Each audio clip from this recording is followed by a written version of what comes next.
how they develop through the time. So I'll start with the first clock here in the Black Forest, a very simple one. It's entirely made out of wood. And mechanism, there are 3 wooden cocks inside which have power by a stone. This one is a very simple mechanism. It only has one hand, so it will only show the hours and not the minutes. It's developed in 1640. Okay, so that's the starting point for the clocks we have nowadays. We'll move to the second generation, which is the shell clock with this design beginning of the 17th century. We developed a modified metal mechanism. We had it inside of a wooden box with a big front shell so we can paint some different decorations. And what's the most important here, now we'll have Cuckoo playing for the first time. Every full hour there are as many Cuckoo calls as the time is. Now it's 10 o'clock, we'll have 10 Cuckoo calls, 11 o'clock, 11, and so on. Cuckoo will tell us what time it is. Later on, during the Industrial Revolution, the first clock with carvings appeared, and it's the station clock with this design.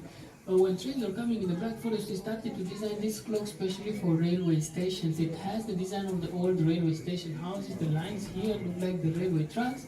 Of course, we'll have Cuckoo playing, but what's the most important is that now we started to carve the clocks, and later on we step to the very classical one with legs and bars. We are going to see here one of the largest one and more intricate Cuckoo clock, or a more modern design is the chalet clock with the house shape, where we will always have dancers on the balcony and different scenes on the bottom.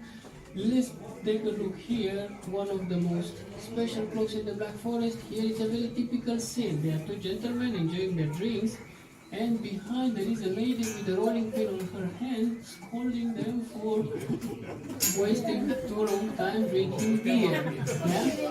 Pretty much, there is the mother-in-law doing this kind of thing. That's why the clock is very well known in Germany as the mother-in-law clock. Yeah? Sarsuma clock. Okay. This was made in 19th century. Yeah, 90s. Okay. That's with the history. We are going to see now how we are actually making the clocks. We are going to start with a piece of wood like this. It stays up to 4 years to dry. And wood we are working with, it's lime wood. Soft wood, easy to carve. We'll have stencils like this. We'll apply to the wood, we'll spray it, so we get the outlines. Now we have to cut it. Cutting the outlines is the only step where we are using machines. Anything else is done by hand, by local people in the Black Forest. So once this is cut, we are going to get a piece of wood like this. And this is the one which is going to be carved. With the help of stencils like this, we are going to carve it. So that's how we get a very nice decoration for our clocks. Next step is to put all the parts together. We'll start first by making the casing.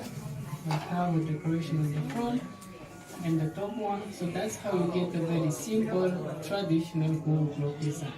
In order to complete the clock, we need of course the mechanism for time inside. It's brass and stainless steel. It lasts for a very long time, and it will get power by the gravity of the weights. The weights are going down, they will make the mechanism running so we can get the time.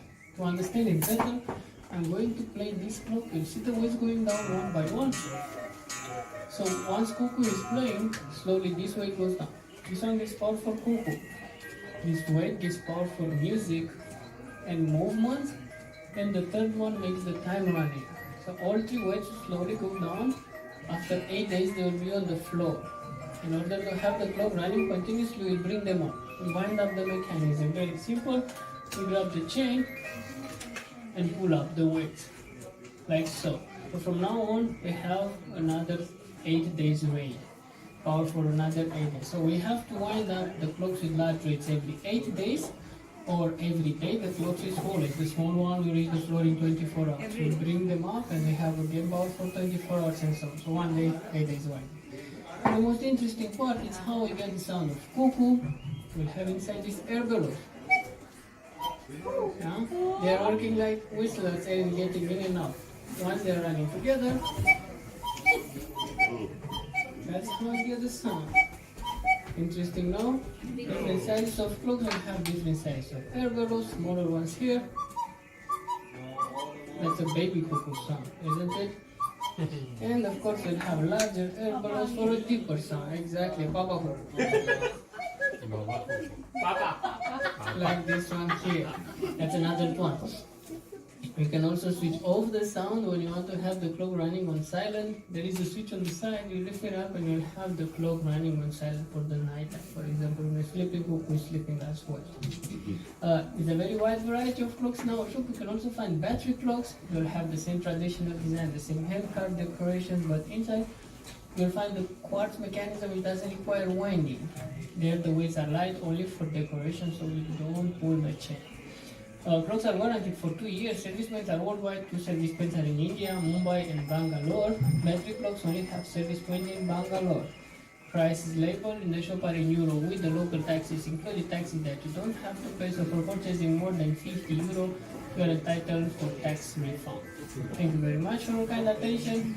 Enjoy your time in the Black Forest. Thank you.